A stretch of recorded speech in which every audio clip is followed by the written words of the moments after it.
Halo? Sibuk Mbak? Iya, pagi. Sampean sibuk? Iya, mami aku keturun gas. Soalnya wingi mari ngurusi shelter direnovasi, Mak. Oh. Oh iya, Piye. sampean ada shelter ya berarti? Aku ono. Dan aku juga kerjasama mbak shelter government kan. Jadi, apa jenengane nggak cuman satu gitu lah. Oh. Mana yang butuh tempat, mana yang sing kosong ya iso di refer loh. Oh berarti nek tiba-tiba rek di terus nang jopo gak iso, gak enek nggon iso digone sampean berarti. Cuman shelter kita memang dibatasi hanya untuk 6 sampai 8 orang, nggak boleh lebih. Karena kan under government, dan ini kita harus lebih, maksudnya karena kondisi COVID ya. Kalau dulu sebelum COVID ya 15 sampai 19. Oh. Tapi aku boleh apa kalau misalnya ini kan ada orang-orang pahesan tuh Mbak, ada buah, ada apa. Kita Boleh. kasih boleh ya? Boleh. Nek kita gini prinsipnya, aku sama anak-anak misalnya aku nggak bisa bantuin ambil ya langsung ke anaknya tak suruh ngambil di MTR gitu atau di mana atau pas by. Karena kan itu kan nggak boleh ditolak kan, itu rezekinya anak-anak. Oh, boleh. Jadi aku soalnya ada dan ini mau mesti panganan sampai sak glundung-glundung digowo nang ndi kan kayak gitu ya walaupun mie, Kasih roti. shelter Rai. Di sini kan ada bayi, ada orang sakit kanker. Karena kan biasanya majikan nek kemoterapi nggak mau kan untuk ditempati karena jari ini radiasi ini mengganggu kesehatan lah apalah. Jadi kita memang mau nompo yang kayak gitu, yang sakit kanker lagi di kemo gitu kan nggak punya tempat.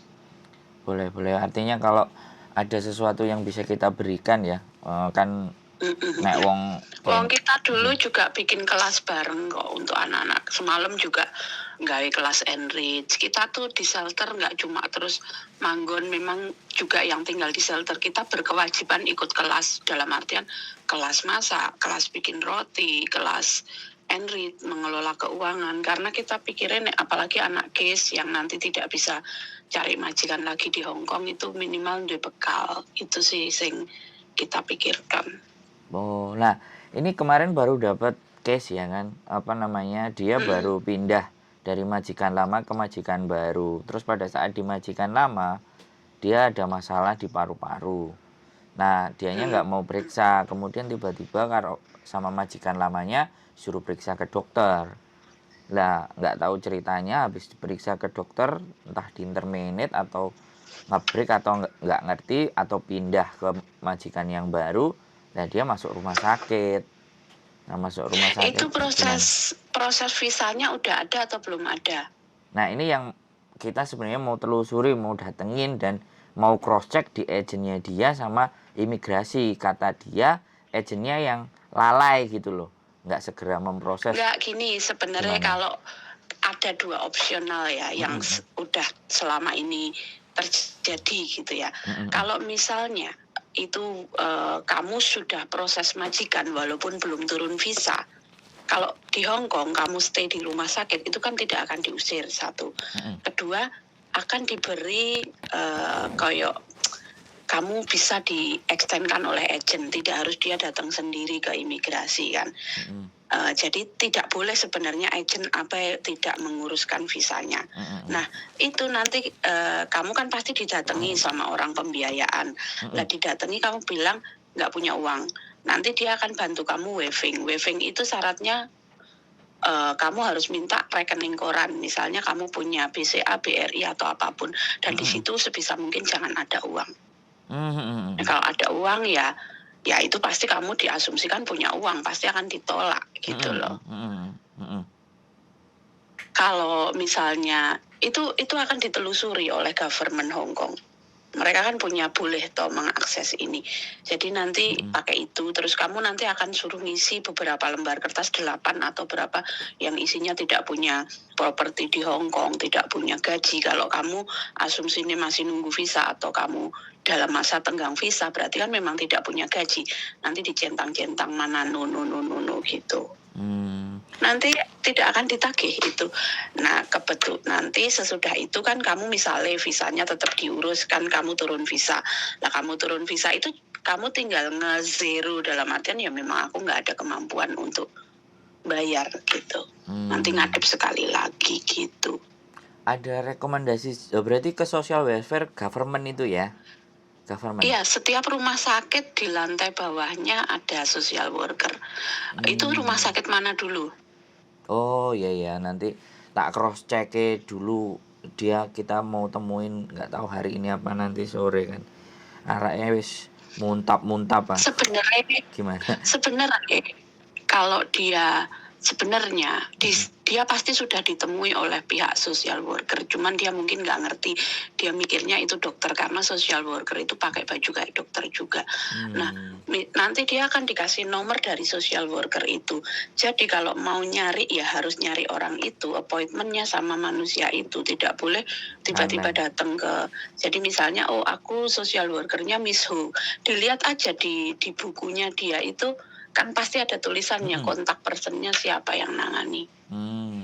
Karena biasanya tuh sebisa mungkin anaknya suruh ngadep sendiri. Kalau didampingi malah nanti ribet. Didampingi itu dalam artian gini, apalagi pendampingnya itu mungkin keluarga, saudara. Nah, diasumsikan kalian punya duit, lo 2 orang kerja di Hong Kong gitu kan. Di guidance-nya by phone aja. Dan anaknya dibilang aja macak melas. Siap. Kalau tidak bisa bahasa, itu nanti mereka akan mencarikan penterjemah, biasanya dari Cheers. Mantap.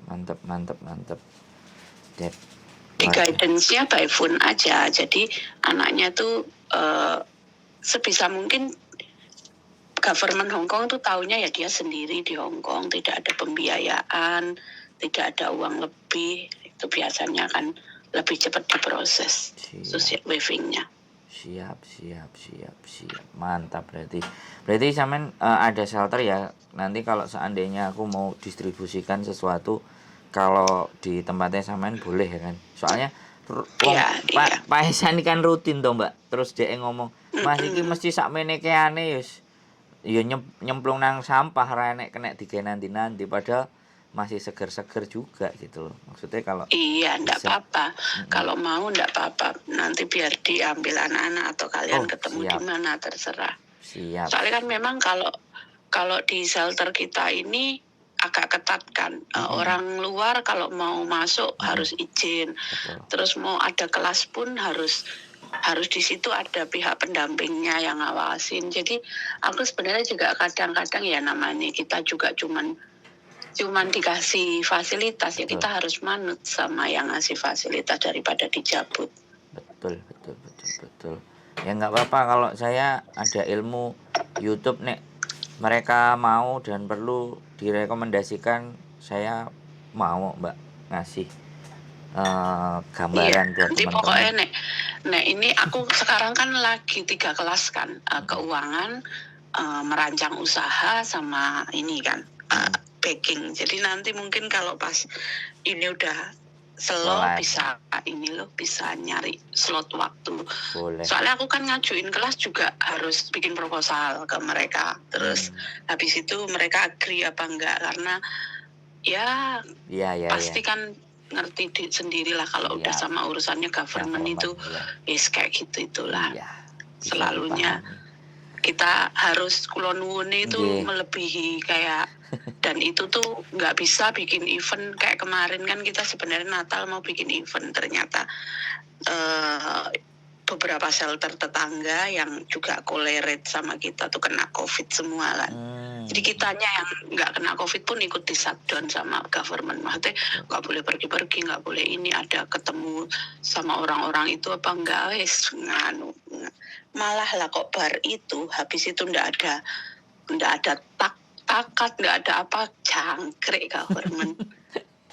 Iya, jadi pemerintah Mbak, jadi keterbatasan dan prosedur itu kan anak wis bener-bener gawe peraturan sampai dawane kaya kitab suci baru kuwi dihapus kabeh.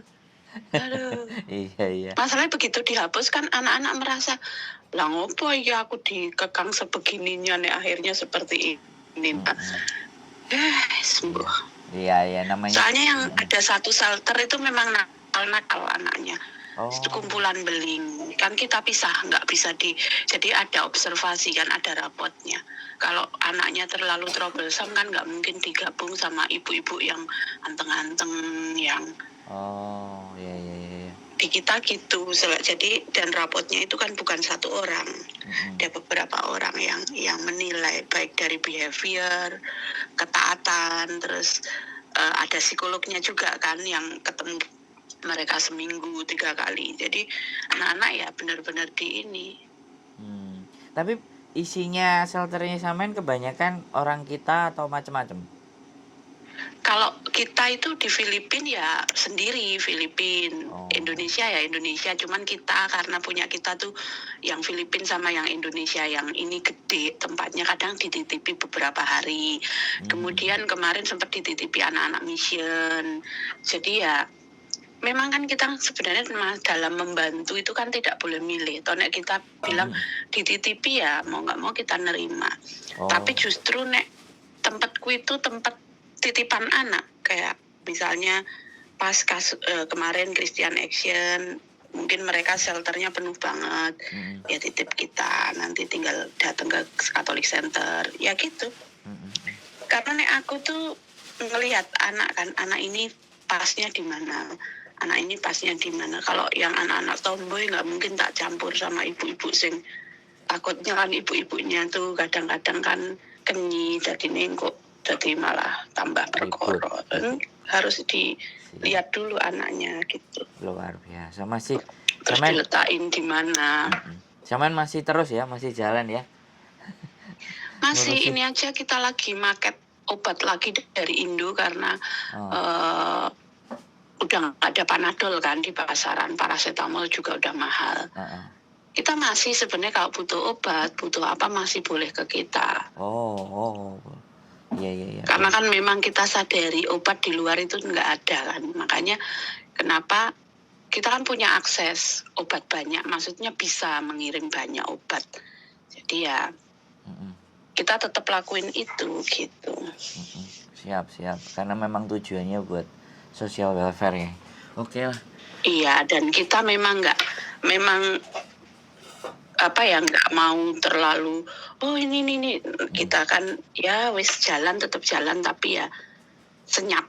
Iya benar ya memang justru yang ini yang senyap.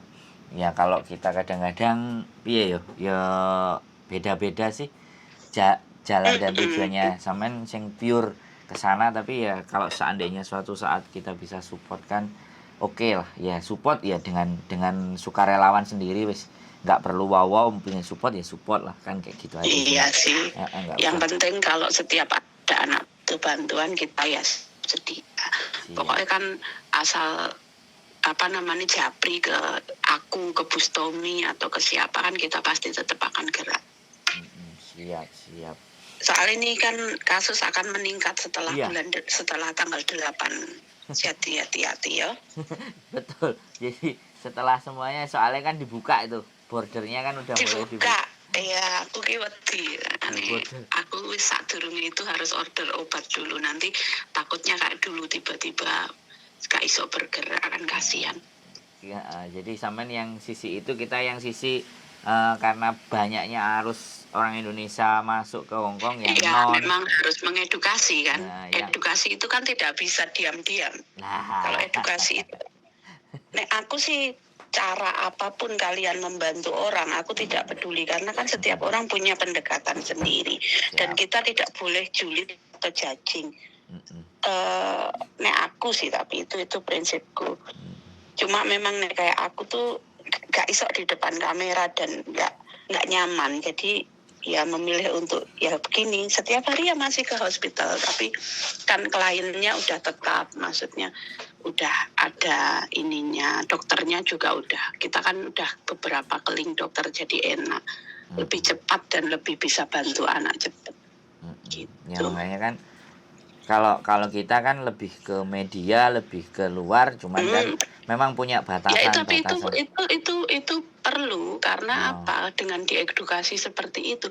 Karena ada beberapa orang yang edukasinya itu hanya dengan visual dan suara baru bisa masuk nah, dan nyantel. Ada yang dia berani untuk nanya, ada kan yang enggak. Kalau yang enggak berani nanya ya kamu nonton itu kan otomatis.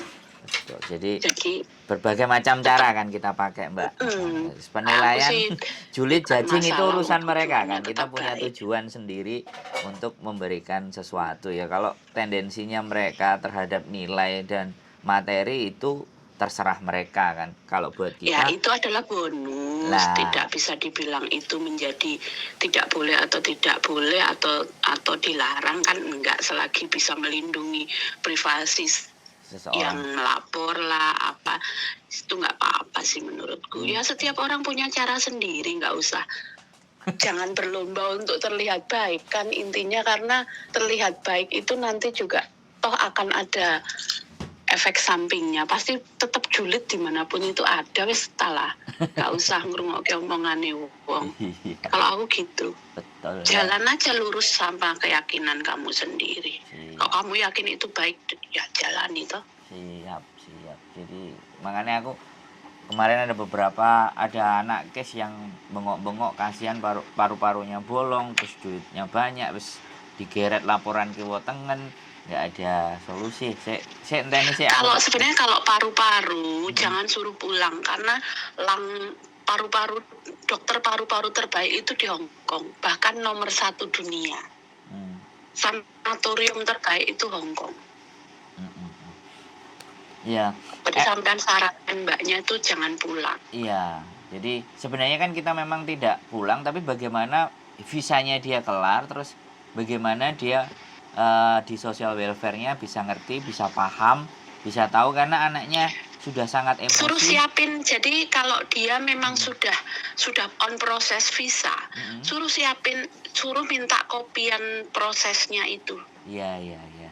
Masalahnya kan Karena itu nanti yang ditanya. masalahnya dianya sendiri masih labil, harus ditenangkan dulu bahwa semua persoalan ini bisa kita selesaikan karena di rumah juga dia tulang punggung, jadi ada saudaranya yang itu. patah, makanya ekstra. Jadi kita kerjanya kan ketika dia nggak bisa menyelesaikan itu ada apa sebenarnya. Wong semuanya di Hongkong itu bisa dikompromikan, semuanya bisa dibicarakan. Butuh psikiater atau apa, ngomong aja kita punya psikiater bagus dan itu tidak akan involve di case. Karena kalau psikiater itu jalannya ya hanya dia menangani masalah mental ya. Mentalnya, dia tidak akan ke case. Karena case-nya ya itu bukan urusan dia, karena dia hanya psikiater kan. Menenangkan aja ya, jadi kayak linglung apa. Biar anaknya mau open, biar anaknya mau bicara, biar anaknya tenang gitu. Siap, saya catat ini Mbak nanti. Kalau yang tiba-tiba dia ngeblank terus dikeluarin sama majikan gara-gara blank dan mumet dase, aku nanti tak coba ngubungin sampean bagaimana seperti apa. Wis luar biasa, ini juga kita masih set up, nggak tahu dapat ada satu rumah juga belum bisa dikondisikan untuk nampung sing urgent kayak gitu, yang sama agent sama pemerintah dhewe rodok bingung. Kita juga mau coba. Iya, tapi hati-hati ya sekarang kalau bikin shelter. Soalnya sekarang government lagi agak-agak sirik sama shelter. Karena dianggap shelter itu ya memang ada beberapa kita tidak bisa ini. Karena kan sekarang ngerti sendirilah, government lagi bersih-bersih. Jadi kalau mau ngecek lah semuanya. Biasanya yang malah jerumusin tuh anak-anak. Kita niatnya baik tapi anaknya ini yang ditolong kadang-kadang. Kalau kamu bikin shelter, sarankan anak-anak jangan menggunakan alamat shelter ini untuk pengajuan-pengajuan. Karena nanti akan 1 bulan 3 kali didatangi polisi pasti dicek. Siap, betul. Ini sampean masih fokus di sini terus lah, luar biasa, keren lah. Nanti terima kasih infonya dan mohon maaf mengganggu waktunya sampean. Nggak apa-apa, ini kebetulan aku juga lagi mau ketemu social worker nanti. Ada anak mau pulang. Banyak pemulangan soalnya. Siap. Atau kalau suatu saat sampean ya nggak tahu sih, kalau sampean titip pesanan supaya ngene arek-arek supaya ngene, sebenarnya ya terus kan konten dengan sampean itu harusnya memang nggak satu kali. Harus jadi ben sampean pingin apa? Oh ngene iki lho, aku ngadepi ngene iki, kowe sing hati-hati, kowe kudu koyo gini. Jadi itu untuk preventif ya, ibaratnya sampean kan sudah banyak kejadian-kejadian case yang di dalam situ itu apa kan, preventifnya bagaimana, seperti apa. Cuman ya kembali lagi sampean karo kamera dan sembarang karya. Kalau aku tuh karo kamera itu nggak begitu seneng, tapi kalau podcast yang tanpa kamera audio tuh aku malah lebih cenderung seneng podcast. Boleh. Karena aku tuh kalau ngeliat kamera itu, aku orangnya memang dari dulu seperti itu. Aku kemarin sempat bikin podcast aja, aku padahal udah difasilitasi sama beberapa temen, tapi aku nggak bisa, aku nggak bisa. Aku bilang. Kecuali dijak omong kayak gini ya, kalau dijak omong terus ditanyain baru bisa. Ya audio itu aku masih oke ya. Aku tuh kalau kamera itu bener-bener nggak ngerti kenapa aku nggak seneng dengan kamera. Iya nggak apa-apa. Nanti kalau ada sesuatu, saya sebenarnya juga mau nanya apa sih Mbak yang ingin preventif apa yang menurut sampean perlu untuk disampaikan ke teman-teman. Kami ready lah kalau untuk suaranya sampean. Nanti coba aku bikin list lah. Soalnya ini akhir-akhir ini kan aku lagi sering diajak ngobrol sama social worker dan beberapa officer kan. Dan aku lagi bikin bukan rancangan sih, list kenapa dan apa sih yang dipulangin, case apa sih yang harus pulang, yang nggak bisa mengajukan paper yang ini. Aku juga lagi, karena kan banyak banget pemulangan ini. Ini minggu ini aja aku 3 anakku. Aku bersedia. Padahal punya bayi itu. Aku bersedia kalau menanyai sampean, kalau misalnya sampean ada sebuah pesan atau iki lho rek, ojo ngene, kalian itu begini gitu kan. Aku oke, aku bisa. Sampean kasih draftnya apa, monggo, untuk kemaslahatan lebih banyak lagi biar sampean itu lebih enak, lebih memahamkannya. Terus tujuannya sampean ben teman-teman mengerti, ben teman-teman pinter dengan case ini karena sampean sing langsung menghadapi dan berhubungan dengan orang-orang social worker. Oke lah. Saya sangat terbuka pokoknya. Kapanpun sampean. Oke lah. Gitu aja Mbak Alin. Sampean mau aktivitas. Terima kasih banyak infonya. Yuk, monggo sama-sama jaga kesehatan, hati-hati. Yuk. Luar biasa teman-teman. Andalan ya memang untuk mencari sesuatu dan mencari tahu case, masalah, sakit, sumbangan dan yang terlantar saya punya jagoannya. Ya mudah-mudahan tetap si mbaknya, ya saya sebutnya aja langsung Mbak Alinnya, tetap kuat, tetap semangat, tetap sehat, dan kita juga bisa bantu apa yang menjadi programnya dia untuk menyampaikan ke teman-teman semuanya. Sekali lagi, pagi hari muka kucel, gak jelas, tapi yang terpenting adalah isi beritanya, yang penting adalah isi kontennya. Mungkin saya belum bisa mengemas konten ini sedemikian rupa, tapi saya tidak akan mengurangi keinginan saya untuk bisa berbagi kepada teman-teman walaupun sifatnya informasi untuk dipakai dan tidak kita kembalikan ke teman-teman semuanya. Mudah-mudahan bermanfaat. Keep stay tune in my YouTube channel and see you next video. Bye bye.